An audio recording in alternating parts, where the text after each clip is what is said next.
За сайн уу юу яцгаана. Хэдүүлээ энэ удаагийнхаа бичлэгээр 2015 онд нээлттэй хийсэн Таиландын Ugly Duckling хэмээх нэртэй 4 сизонтэй сериалын 1-р бүлгийнх нь 1-2 дугаар ангийг нь хураангуул үзцгээх болноо. Ингээд бичлэгээ хүлээн авч үзцгээнэ. Манай энэ удаагийн контентийг олон улсын боцны сайт OneXBet хамтран хүргэж байгаа. Хэрвээ та спортын мэдлэгтэй өмнө нь бет тавьж байсан эсвэл бет тамаар санагдах юм бол доорх комент хэсэгт байршуулсан линкээр орж OneXBet-ийн бүртгүүлэх хэсэг рүү ороод тэгэл хэсэгт нь өөрийнхөө бүртгэлийг үүсгэх үедээ промо хэсэгт нь D-Recaps гэж бичээд өөрийнхөө анхны цэнэглэлтээр авах урамшууллаа 100%-аар нэмэгдүүлэн аваарай. Анхааруулж хэлэхэд та 18 ба түүнээс дээш настай байх ёстой. Мөн бэлэн мөнгөөр бооцоо тавьдаг учраас өөрийнхөө эрсдлийг байг тооцоолоорой.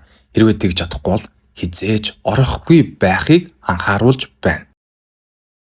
За тэгэхээр энэхүү толгоондоо хайрцаг өгсөн охины нэрийг Минам гэдэг. Тэрээр өөрийгөө энэ хороогийн хамгийн царай муутай охин гэж бодож явдаг бөгөөд өөрийнхөө царайг хүнд харуулах нь битгийл өөрөө ч царайгаа хараагүй 3 жил болж байгаа ба гэрээсээ толгоогоо огт зухуулгахгүйгээр амьдардаг нэгэн. Учир нь Минам багада нэгэн өвгөнд сайн болчоод үерхэх санал тавьсан чинь өнөөх өвгүүн нь үерхэх саналаас нь татгалзаа зогсохгүй Минамыг чи царай муутай гэдэлцэн чинь эргэн тойронд нь байсан хүүхдүүд бүгдээрээ Минамыг царай мутаар нь дуудаж шоглоод Минамд өөрийг нь энэ хороогийн хамгийн царай муутай охин гэж бодогдуулснаас болоод Минам толгоондоо хайрцаг углаад гэрээсээ зухууха болсон байдаг. Гисэн хэдий ч Минам өөрийг нь хайрлж халамжилдаг аав дүү хоёртойгоо хамтдаа амьдардаг ба. Нэгэн өдөр Минамын аав нь Минамыг хариуцдаг эмчтэй нь очиод уулзтал эмчин. Танаа охин аав дүү хоёртойгоо энгийн харьцаж байгаагаас үзэхэд одоохондоо эрүүл сарвал байгаа гэсэн үг. Гэхдээ энэ хിവэр нь үлдээх юм бол алстай аюултай. Ер нь Яванда японочдын нэрэлтгээр хикикомори хэмээх нэртэй сэтгцэн эмэгтэй болно гэсэн үг. Тэрхүү сэтгцэн эмгээг нь өөрийгөө нийгмээс тусгаарлаж зогсохгүй. Гэр бүлийнхнээсээ ч тусгаарладаг эмгэг. Тийм учраас эртхэн охиноо олон нийтийн дунд оруулж эмгэгтэй болохоос нь сэргийлэх ёстой гэсэн зөвлөгөөг өгтөл Минамын аав нь гэртээ хараад оройн хоолныхоо үеэр хүүхдүүдтэй "За миний хүүхдүүд анхаарлаа хандуулж байгаарай. Аав нь одоо үнэхээр чухал зүйлийн талаар та хоёртой ярина" гэж хэлсэн чинь хүүхдүүд нь аавыгаа үнэхээр serious байгаа болохыг нь харангуйтаа "Аава та яасан бэ? Өвчтөе болцсон юм уу? Аль эсвэл та ижил хүстэн болцсон юм уу?" гэж асуусан чинь аав нь "Үгүй ээ, юу гэж тийм байж идэм бити димэрцгээгээд бай. Минам, чи маргаашнаас сургуульд явах болно. Дахиж хизээч гэртээ хичээл хийх хэрэггүй болсон шүү"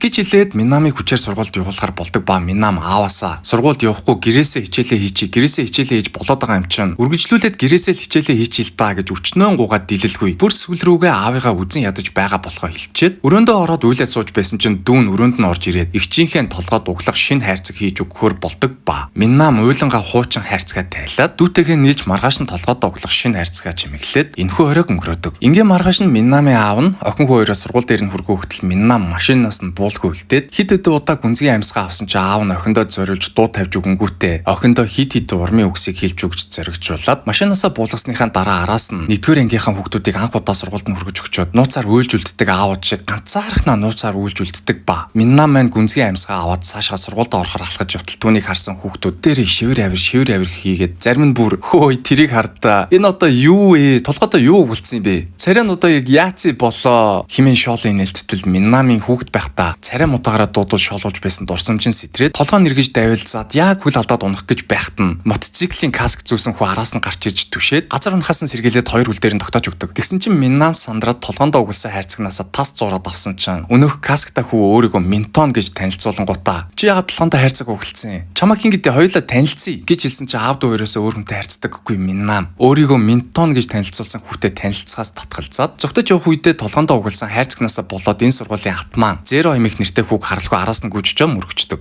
Тэгсэн чинь Зерогийн найзууд нь гэх юм уу айлцвал дагуулууд нь ч гэх юм уу хамтдаа сууж байсан бүх сурагчид нь Зеротой хамтдаа нийлж Минамыг бүсэлж авангуудаа "Чи одоо надлахандаа юу болцсон юм? Наад нэг хачи юмаа тайлж хаяач" гэж хэлээд хайрцгийг нь хүчээр тайлж авах гэтэл Минамд өөрийгөө Минтон гэж танилцуулж байсан каскта хүү хурч ирэнгүүтээ Минамыг танхаа өвгүүдээс хамгаалж салгаад ангид нь хүргэж өгдөг ба Минам Минтоны ангид нь шилжиж ирсэн байдаг. Тэгээд Минам өөрийгөө ангийнхаа өвгүүдтэй танилцуулчаад суудалтаа суух гэсэн чинь ангийнх нь өвгүүд Минамыг толгойдоо угалсан хайрцаг авч хай гэж шахаж шаардаад бүр сүүл рүүгээ тал талаас нь цаас шидэж шоголцгоодог ба Минам арайх гэж бие барьж ядан хичээлдээ суучаад өдөр цайныхаа цагаар сургуулийнхаа хоолны танхимд дүүтэйгээ хамт хоол идэх гээд дүүгээ нэлээ хайгаад бүр сүүл рүүгээ дүүгээ ололгүй ганцаараа суугаад өдрийн цагаа уух гэсэн чинь хоолныхын танхимд байсан бусад бүх сурагчид бүгдээрээ Минамыг энэ одоо яг яазарцсан охин болоод царайгаа нуугаад байгаа. Хэрвээ энэ охин өөрөө царайгаа харуулахгүй юм бол өөртөө очиж харчил та гэд төвчээр толгоондоо угалсан хайрцгийг нь суулгах гэсэн чинь Минам хайрцагнаасаа тас зурангуудаа сургуулийнхаа хоолны танхимаас зүгтэж гараад гадаа сууж байсан чинь өөрийгөө Минтон гэж гэж танилцуулсан хүү хурч ирэнгүүтээ гэрээсээ авч ирсэн өдрийн хоолноос Миннамд өгөөд улмаар хөгжилтэй сэдвэр яриа өрнүүлж одооноос эхлээд хоёулаа найзууд болсон шүү гэж хэлсэн чинь Миннам баярлаад Минтонтой найзууд болохоор болцоодог. Ингээ өдөр хичээл тарсны дараа эдний сургуулийн ойролцоо Минтон болон сургуулийн хатан сурагч Зеро 2 өглөө болж өнгөрсөн үйл явдлаас болж үргэлжлүүлж муудалццаагаад нэгэн эсрэг нэг зодтолтоор болдог ба Минтон ихний цохилтыг хийсэн чинь Зеро Минтоныг зөрүүлж цохиод хүч эн тэнцүүхэн зодтолтож эхэлдэг ба Миннам гэртээ арихаар явж байгаад зодтолтож буй хөвгүүдтэй тааралдаад зөрж хажуугаар нь өнгөрч чадахгүй зодооныг нь хараад зогсож байтал тулаанд Зеро гинэтгийн илүүрхэд Минтоныг цохиж унгангуудаа дээрээс нь зодоод эхэлж исэн чи эдний сургуулийн ойролцоо эргүүл хийж явсан цагдаа нар хөвгүүдийн зодтолж байгааг харчаад зодооныг нь салахаар шүглээ хүлээтэл Зеро найзуудтайгаа хамт цагдаанараас зүгтэж явах замдаа Миннамтай тарангуудаа "Хөө чи энд юу хийж байгаа хамтаа зүгтаа" гэж хэлээд гарнаас нь хөдөлж дагуулж зүгтаагаад хөнгүү газар дагуулж ирэнгүүтээ "Хөөе ингэж юу нь яг юугаа нугаад байгаа юм бэ" гэж хэлээд хүчээр хайрцгийг нь тайлж авч царайг нь харангуудаа анхны харцаар Миннамд дурлаад Миннамаас нүдээ салгаж чадахгүй хэсэг гүлэрсэн чинь Миннам өөрийг нь царай муутай болохоор цоо ширтээд байна гэж бодоод хүүхэд байхдаа доглуулж байсан дурсамжууд нь сэдрээд тэр дороо Зерогийн гар дээр ухаан алдаад унчихдаг. Тэгээд үдээс хойш Миннам эмнэлгийн орон дээр сэрээд өөрийгөө ил гарсан царайтай байгаа болохоо анзаарангуудаа тэрнгээр нэг орилж чарлаад бараг л хагас галзуурч байсан чинь эмч гүйж ирээд Миннамын нүүрэнд нь маск зүүж өгөөд тэрхэн зур Миннамыг тайвшруулдаг ба аав нь хөөрхийн амтан охиноо хүчээр сургуульд явуулсандаа харамсаж гимшиж бариад охиноосоо уучлалт гуугаад "Миний охин дахид сургуульд явахгүй байж болно. Маргаашнаас сургуульд явахгүй гэртээ үлдэх юм уу" гэж асуусан чинь Миннам "Үгүй би заавал маргааш сургууль дээр очино. Би миний царайг ил гаргасан тэр тэнэг бандаас заавал хариугаа авна" гэж хэлээд сургуультай үлдэхээр болдог. Ингээ маргааш нь Зеро сургуулийн гадаа Миннамыг яагаад тийм хөөрхөн охин юм бэ гэж царайгаа нуугаад байгаа юм болоо гэж бодоод өөрийгөө баг зэрэг зэмлэнгүй сууж байсан чинь Миннам хурч ирэнгүүтээ "Чи өчигдөр яаж байгаа" гэж хэлээд алгадаад авсан чинь Зерогийн хамсаатнууд нь Миннамыг тал талаас нь бүслээд барьж авцгаадаг ба Зеро хамсаатнуудаа болиулангуудаа Миннамыг "Чи зүгээр л царайгаа гаргаад яваач" гэж хэлэнгүүтээ зүүж ирсэн маскыг нь дахиад хүчээр тайлах гэж байгаад өчигдөрхөн зодтолсон Минтондоо жилгүүлж ундаг ба босч ирэнгүүтээ захиад зодтолтоод эхэлсэн чинь Миннам хөвгүүдийн зодооныг салгаад өдөр сургуулийнхаа коридорт өөрсдийнх нь талаар сургуулийнх нь групп дээр хоёр царайлаг сурагч толгоондоо хайрцаг өгүүлсэн охиноос болоод зодтолтлоо гэж гарчаглаад оруулсан байсан постыг уншиж өгөнгүүтээ "Тоо хоёроос болоод би дөнгөж шинээр сургуульд ормогцсон асуудалд ороод эхэллээ. Намайг зүгээр 50 байлгаад өгөөч" гэж гуйсан чинь хоорондоо зодтолсон хоёр маань дахиж шинээр хоорондоо муудалцаад Минтон Зерогоос "Чи ер нь яг яах гээд Миннамыг оролдоод хоргоогоод байгаа? Чи өчигдөр хүчээр царайг нь харсан биз дээ. Яасан? Миннам хитрхи хөөрхөн байна уу? Чи Миннамд сайн болцсон юм уу аа?" гэж асуусан чинь ядар муухай аштай Зеро "Би яах лэр ийм царай мутаа өгөн сайн болдیں۔ гэж хариуллаад Миннамын хүүхэд байхдаа авсан шархыг нь царай мутаа гэдэг үгээрээ сэдрээгээд дахиад ухаан халтуулаад унгачдаг наасан. Үүнээс болоод Миннам өрөөнөөс очиж зухуухай болоод гэрт нь өөрийг нь ирэхээр ирсэн Минтонтой харьцахгүй гэж хэлээд өрөөндөө бүгэд байжсэн чинь Минтон лаг хөөрхөн нуусны мухаа дэгдэх хэлбэртэй хайрцаг толгоонд угж ирэнгүүтээ Миннамд гинтийн бэлэг гэж хэлээд толгойд нь угж өгснийхөө дараа өөрийнхөө толгоонд ч бас нуусны царайтай малгай угж аваад Миннамыг найрч чатгаад маргаашнаас нь хамтдаа сургууль руугаа явцгааж байхаар болоод маргааш нь сургууль дээр хамтдаа ирцгээдэг ба өдөр Миннамын ангийнх нь Озуна гэдэг нэртэй охин Миннам дээр хурч ирэнгүүтээ "Манай сургуулийн танхаа сурагч Зеро 2 болцож байгаа юм уу? Сургууль даяараа л хоёрын талаар ярьцгаагаад байна. Хэрвээ энэ үнэн бол чи Зерод хүүхдүүдийг дээрлэгэж зоддгоо боль гэж хэлээд өгөөч" гэж гуйсан чинь Миннам "Үгүй би тэр бандтай чинь ерөөсө харьцдаггүй. Тэглээж би тэр бандд чинь дургүй" гэж хэлчихэд өдөр цайныхаа цагаар сургуулийнхаа хоолны танхимд сургуулийнхаа хүүхдүүдэд "Чи Зеротой болцож байгаа юм уу?" гэсэн асуултанд булагдаад үгүй гэсэн хариултыг хүн тус бүрт өгөөд байж байсан чинь ангийнх нь Озуна гэдэг охин сандарсан байдалтай хурч ирэнгүүтээ Миннамыг "Хурдан сургуулийн арын талбад оч. Зеро танаа дүүг чинь зодож гин" гэж хэлдэг ба Миннам сандарч сургуулийнхаа арын талбаар гүйж ирээд дүүг нь зодож байсан Зеро гуйж болиултал "Зеро тэгэхээр ийм байна. Танаа дүү чинь өөрөө л энэ зодооныг эхлүүлсэн шүү. Би лав яагаад ч хүү." Ухааны юм ярьсан чинь Миннам Зерог "Чи дандаа л өөрөөсөө хүч сул дорой хүүхдүүдийг сонгож дээрлэгэж зоддог. Одооноос эхлээд нь утгагүй үйлдэлээ зогсоо" гэж хэлсэн чинь Зеро "За яах вэ болох юм. Гэхдээ эхлээд чи наа хайрцаг толгоноос салгачих юм бол би дахиж хүүхдүүдийг дээрлэхэ болий" гэд өөрсдийг нь тойроо зогсож байсан сурагчдын өмнө амлалт өгдөг ба Миннам царайгаа нууж ирсэн хайрцгаа тайлаад өөрийнхөө дүр төрхөө бусад сурагчдад харуулсан чинь бүх сурагчид шокроод яагаад ийм хөөрхөн царайтай юм бэ гэж царайгаа нуудаг юм болоо гэж шивнэлдээд тарцгаадаг.